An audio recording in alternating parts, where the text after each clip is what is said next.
kaugmaong. Mula kinahanglan ginato sila, hulmahon og tarong og proteksyonan.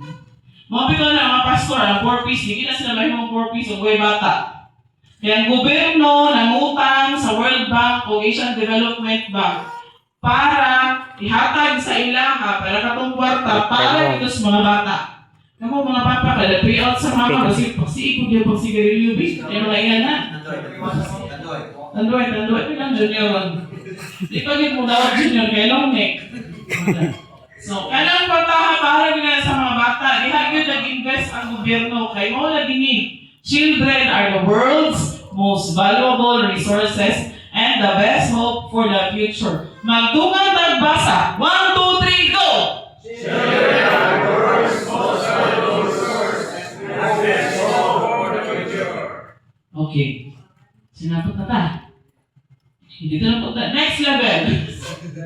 So, namin po kanya sa 7610. Memorize ninyo ni ha ang mga balaod. Kaya kamu ba yung tutlo sa inyong mga kauban dito sa buhangin?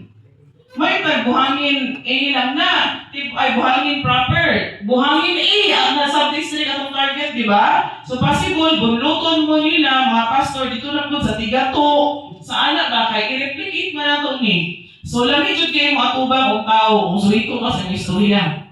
No, memorize yung mga balaod. Mga basic lang po, ayun na lang uban nga, di na masabtan. Itong mga basic lang yun ng mga feature sa balaod. Okay na? O, minor lang itong discussion siya, abuse o man na. Dari na punta sa